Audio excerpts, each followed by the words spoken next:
Well, perhaps two of the most talked about speeches from the United Nations General Assembly are from the leaders of two dueling nations. That's Israeli Prime Minister Benjamin Netanyahu and Iranian President Mahmoud Ahmadinejad. Of course, Netanyahu had that unforgettable cartoon bomb with a clear red line drawn. His speech was aired in full on multiple mainstream networks. Iran's speech, however, was cut short, and that means viewers didn't get to see this. There is no doubt that the world is in need of a new order and a fresh way of thinking. An order that aims to revive human dignity and believes in universal happiness and perfection. An order which is after peace, lasting security, and welfare for all walks of life around the globe. An order that is founded upon trust and kindness and brings thoughts, hearts, and hands closer to each other's. Authority is a sacred gift from people to their rulers, not a chance to amass power and wealth. Now, omissions like that make all the difference in how the Iranian leader is portrayed.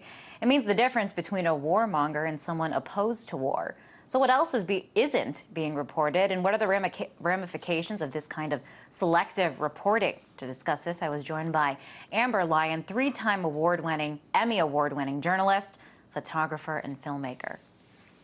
Well, I really worry here that the United States public is being led into another potential conflict with Iran, the similar way that we were led into the Iraq and Afghanistan wars, because you're starting to see the mainstream media really overhype the situation in Iran and omit important facts like what you just showed, Liz, where Ahmadinejad was saying that there are options for peace. But if you go back and you look at the way that CNN and other mainstream outlets covered that, they ignored that part of the speech. And if you look at all the propaganda being fed to the American public right now in terms of Iran, we have movies here coming out, Argo. We've got the mainstream media oversaturation of coverage of the Iran situation. And, you know, based on everything that's happening here in the U.S. with the mortgage crisis, the economy, the fact that most Americans are having problems just getting by day to day, the fact that the mainstream media is over-covering Iran only says one thing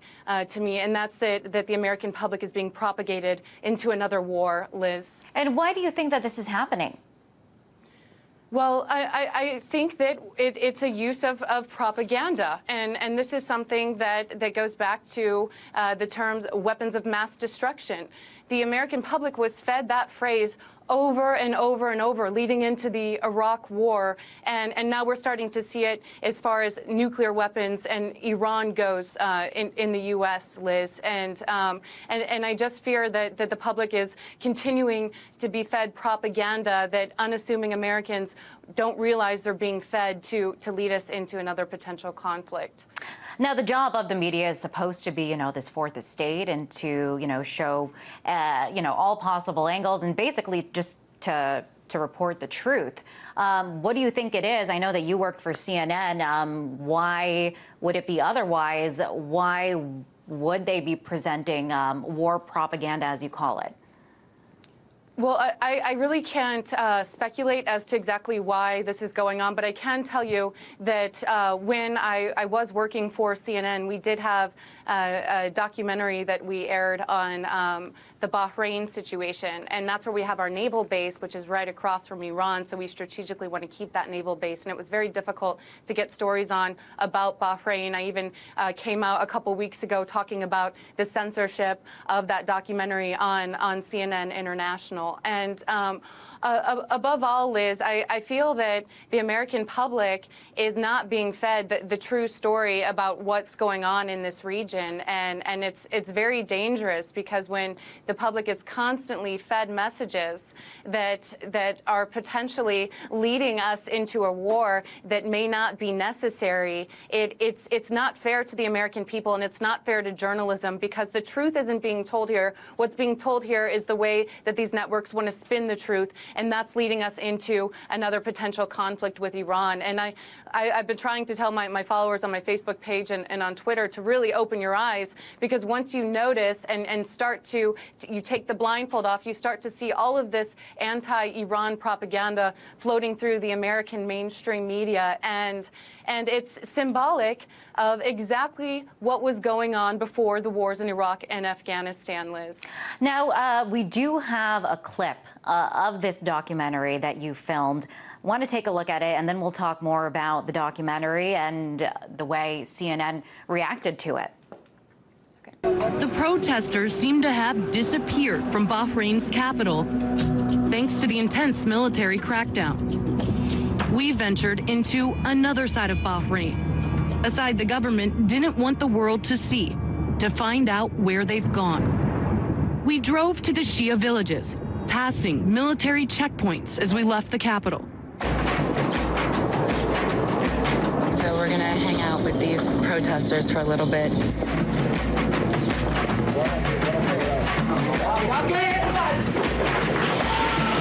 This is what the protests look like today. Young boys who've been hit with tear gas.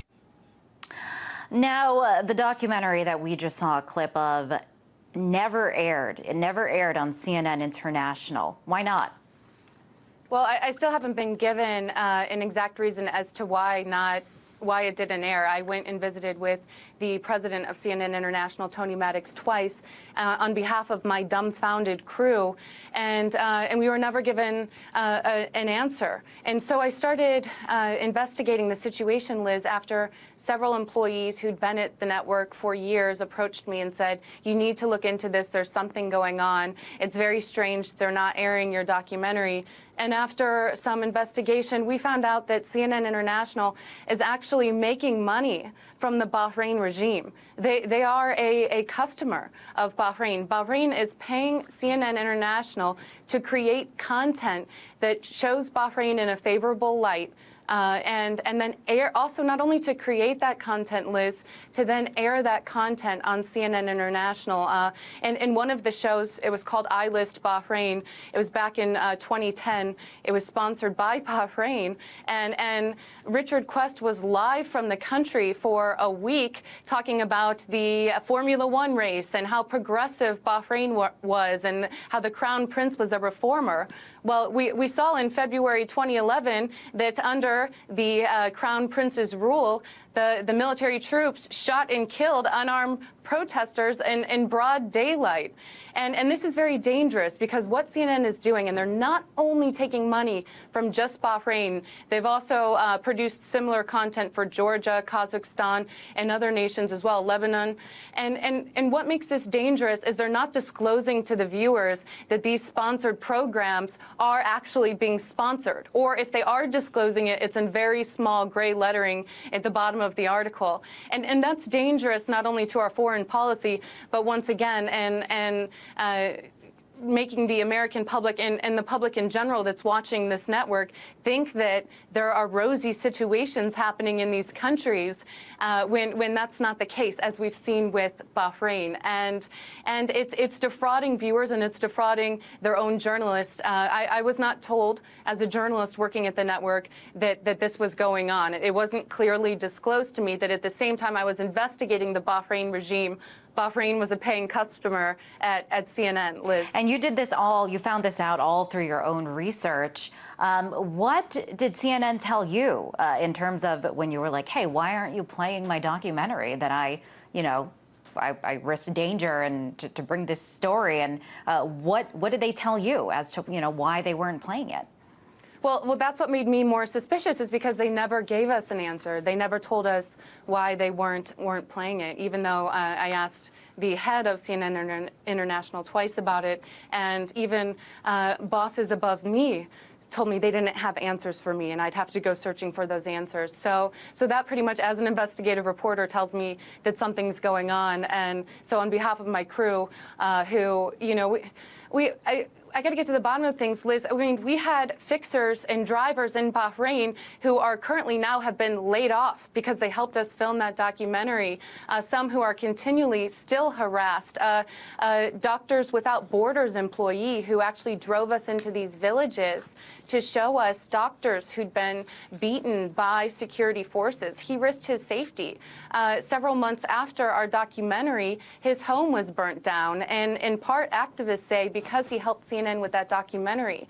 I mean, these sources, these people on the ground did not know that at the same time CNN was taking money from this regime to make rosy content that would negate their content.